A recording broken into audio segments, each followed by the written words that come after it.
Diputado Raúl Cortina. Gracias, presidente. Bueno, me voy a sentir muy contento y orgulloso cuando votemos esta resolución, que seguramente será votada por amplia mayoría para que el recinto de sesiones se llame Manuel Belgrano. Me siento también muy satisfecho, obviamente que agradezco al diputado Forchieri y a la diputada María Rosa Muiños por haber acompañado esta iniciativa como coautores. Y me siento satisfecho porque, más allá de muchas vicisitudes y de un momento especial que vive el país y por lo tanto la ciudad también, creo que fue un espacio de la sesión ameno, porque por lo menos dos discursos fueron muy interesantes desde el punto de vista historiográfico, también para mostrar que esta legislatura tiene cuadros políticos que saben de dónde venimos y que saben de nuestra historia, por lo menos de la historia trascendente. Realmente he aprendido o he escuchado con atención las exposiciones de Solano y de Alperín, he escuchado a todos, pero como ellos hicieron más el enfoque en el tema historiográfico, ha sido realmente muy interesante, obviamente no para coincidir en todo, pero es importante poder discutir la historia así. No cambia la crisis del país, no cambia lo que sucede con la pandemia, no cambia las tribulaciones por las que está pasando el pueblo argentino y diría el mundo por lo que está sucediendo, y son solo minutos que creo que valen la pena utilizarlos para cosas que suceden cada 200 años. Y como no podía ser de otra manera, a Belgrano siempre le toca la peor, y le tocó en un momento difícil, para que se puedan hacer actos oficiales, para que se puedan hacer reuniones de debate, por la situación en la que estamos viviendo. Pero la legislatura no podía dejar de hacer esto. Quiero decir que coincido con lo que se ha planteado de que hace tiempo que caducó esta idea, ni siquiera en la educación formal, primaria, de sacralizar a los próceres o a los hombres y las mujeres que fueron protagonistas de la historia de Argentina.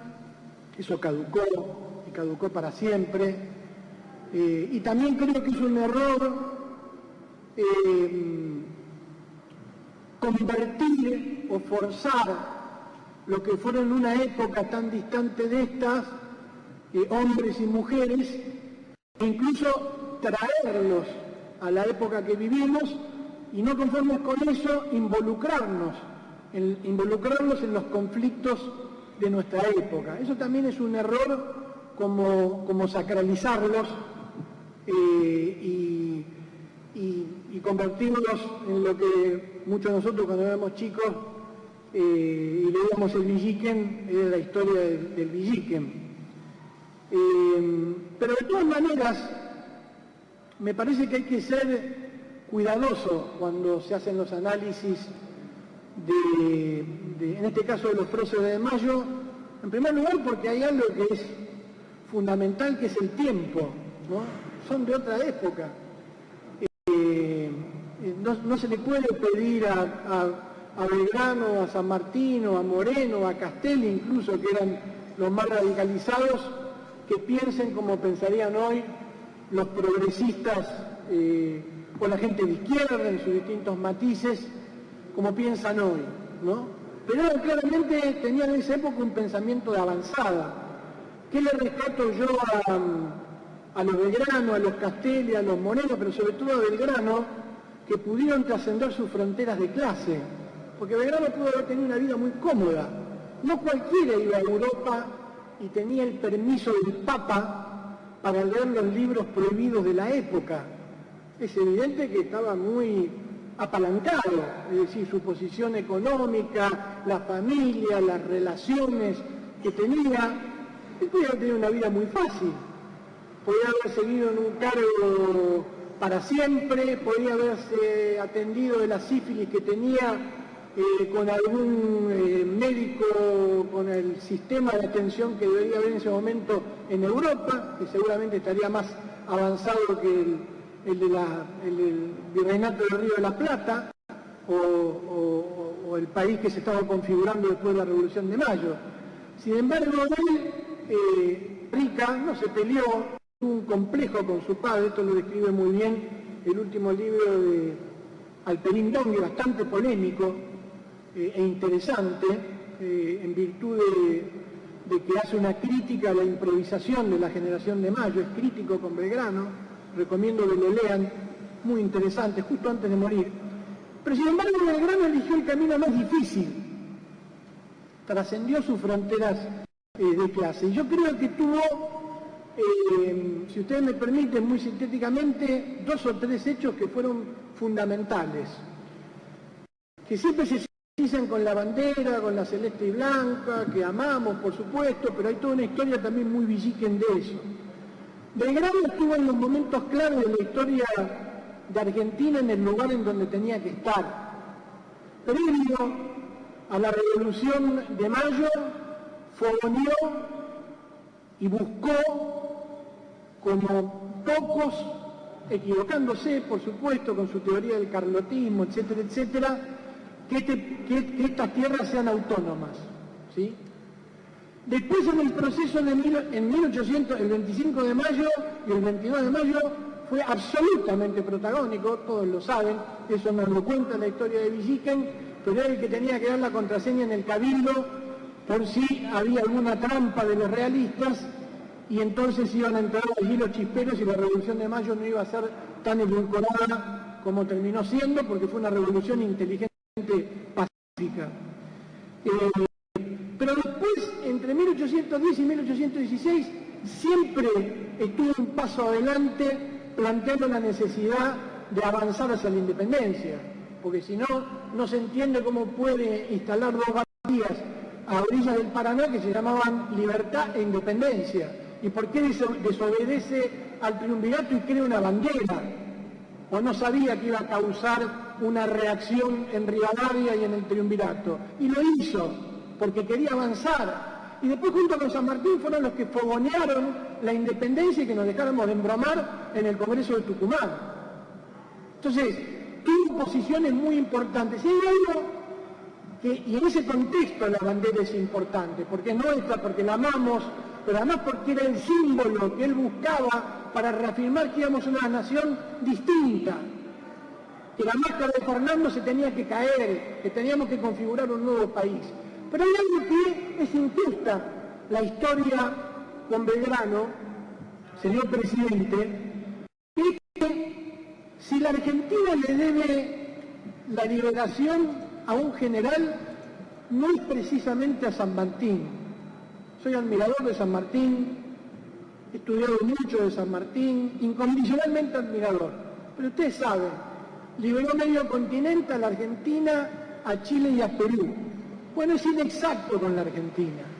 Nosotros le debemos el actual territorio de la Argentina a Manuel Belgrano, porque si él no desobedecía al triunvirato y bajaba a Córdoba y no daba la batalla de Tucumán, los realistas iban a avanzar, obviamente, iban a, según especialistas y estrategas, no iban a dar una batalla por Córdoba, iban a caer en Buenos Aires. Para que se pongan en contexto, ustedes lo recordarán, no existía San Martín en Mendoza en ese momento, apenas había un escuadrón de granaderos a caballo en retiro. Todas las revoluciones de la independencia habían retrocedido y habían caído en manos de vuelta de los realistas la mayoría de los países que habían proclamado la independencia o revoluciones similares a las de Mayo. Quiere decir que la batalla de Tucumán, según también muchos entendidos e historiadores, no precisamente de la historia de Villiquen, fue la batalla más importante de la independencia americana, porque hubo un antes y un después, y a partir de allí si bien perdimos Bolivia, que debería haber pertenecido a un territorio más grande, esa es la realidad, Belgrano condujo soldados que luego iban a ser bolivianos y argentinos, por eso la primera bandera de Argentina está en Sucre, y siempre en la diplomacia argentina reclamó, hasta que en una decisión acertada, el expresidente Néstor Kirchner mandó a colocar una placa en la sala en donde está la bandera de Macha, que era una bandera blanca, celeste y blanca, que dicen que fue la primera bandera argentina, para decir el Estado argentino nunca más va a reclamar por esta bandera, porque está muy bien que esté en este país, que fue el territorio en donde bolivianos y argentinos pelearon juntos para lograr la independencia de esta región, del continente americano. Pero es verdad, perdimos Bolivia con Vilcapugio y Ayohuma, pero con Tucumán y con Salta, la Argentina tiene el territorio que tiene gracias a esas dos batallas. Y no cayó la Revolución de Mayo por la batalla de Tucumán, y fue Belgrano. Sin embargo, nosotros de chiquitos estamos acostumbrados a decir San Martín liberó a la Argentina. No, fue Belgrano, que consta en la versión taquigráfica, fue Belgrano. Por eso Belgrano fue muy importante. Y quiero terminar diciendo lo siguiente. ¿Por qué me parece que no hay que tratar a los próceres como gente que nunca se equivocó? Justamente para entender los errores que cometieron y para hacer un balance de cuán positivos fueron para la época. Lo que hizo Belgrano, de cambiar muchas veces de posición, es lo que puede hacer un militante o un político de derecha, de centro, de izquierda. Puede haber estado en un partido político hace 20 años y estar 10 años después en otro partido. Puede haber cambiado de ideas, ¿o no? Bueno, Belgrano cambió de ideas. Obviamente que tenía una visión cuando viajó a Europa, una inexactitud. Cuando viajó como diplomático con Rivadavia, el que fue a, vamos a decirlo en criollo y en folclore, a hocicar con Inglaterra, fue Rivadavia.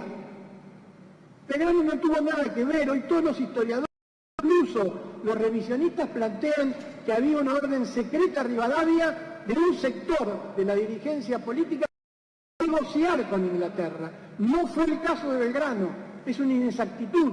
Es más, Belgrano lo que notó en el continente europeo es que había una correlación de fuerzas muy complicada, porque se había expulsado a Napoleón o no había espacio para repúblicas, y él planteó una idea locada: ¿por qué no hacer una monarquía constitucional y poner a un inca como monarca? Bueno, podía ser monárquica, pero no me van a negar que era una idea audaz para la época. Obviamente que no tuvo consenso. Quiero decir con esto, seamos cautelosos cuando analizamos un personaje de 200 años atrás. Y quiero decir, y con esto sí termino, presidente, ya que otros usaron algunos minutos más, quiero plantear lo siguiente, o tomo algunos minutos de María Rosa. Cuando yo investigué si era posible ponerle el nombre, y a usted le consta porque también le pregunté a usted, en gente de patrimonio dijo, mirá, no hay muchos recintos de cuerpos legislativos que lleven nombres. Yo me puse a investigar y efectivamente hay 2 o 3. El de Santa Fe se llama Lisandro de la Torre, el de Catamarca tiene el nombre de un cura patriota, un cura muy, muy importante, y después hay consejos deliberantes. ¿Ustedes saben por qué? Porque las legislaturas son casas políticas multicolores, es decir, en un poder ejecutivo alguien gana y gobierna. En una legislatura hay múltiples expresiones políticas, y como hay una tendencia siempre al faccionalismo, uno siempre elige el nombre de su espacio político o de su idea política, lo cual hace que invariablemente un porcentaje importante de esa casa legislativa lo impugne. Pero nadie se puede poner a Belgrano o a San Martín. Entonces, yo discutía con la gente de patrimonio, ¿quién se puede oponer a que Manuel Belgrano sea el nombre del recinto de la legislatura de la Ciudad de Buenos Aires, donde él nació, donde la defendió, donde fue protagonista el 25 de mayo, donde descansa eternamente a 4 cuadras de este edificio? ¿Quién se puede oponer? Nadie. Y permítanme decir una cosa también bastante disruptiva. Yo creo que incluso Belgrano aventaja a San Martín en materia de impugnación y de división. La oligarquía ha despreciado a San Martín, no por su condición de no haberse involucrado en las guerras civiles, por la conexión con la iglesia y probablemente el rol que él tuvo con la masonería, hasta que no tuvieron más remedio porque necesitaban un padre de la patria y la lucidez de Mitre de crear el mito de San Martín. Y después en los primeros 2 gobiernos peronistas, de vuelta se le da un impulso a San Martín, creo yo que con una lógica más acertada, vinculándolo a la cuestión nacional, al nacionalismo. Pero ¿qué gobierno o qué ciclo histórico de Argentina impulsó a Belgrano? Ninguno. Los liberales preferían más a Rivadavia. Vayan a ver si me equivoco, cuál es el mausoleo más grande de un prócer de la Argentina, van a ver que es Rivadavia, en 11. No va nadie deja una ofrenda floral, pero está ahí.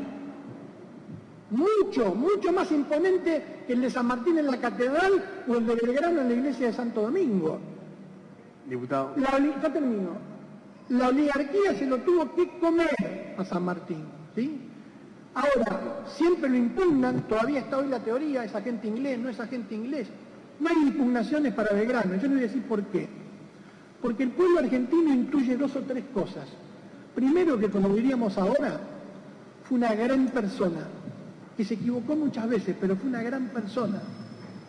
A todo el mundo le da la sensación que cuando había que tomar una decisión, Belgrano era el menos especulativo, el que menos le interesaba si le convenía a él o no le convenía. No pasó con otros patriotas. Un tipo que dejó sus límites de clase, que murió pobre, hay que decirlo, murió pobre, tenía posibilidades de vivir de una manera distinta, fue abnegado, fue desinteresado y además porque fue nuestro más bello y querido antihéroe, porque Belgrano fue un antihéroe y fue, como dijo María Rosa Muñoz, un gran patriota que peleó por la independencia y por la libertad y tuvo sueños y convicciones y los sostuvo hasta que murió, probablemente decepcionado, pero dio su vida y, como se dice ahora, puso el cuerpo. Por eso, señor presidente, creo que es muy oportuno que podamos votar, si es posible, todos, obviamente si alguno no lo quiere estamos en su respeto, está en su derecho, que el recinto de esta legislatura se llame Manuel Belgrano. Muchas gracias, señor presidente.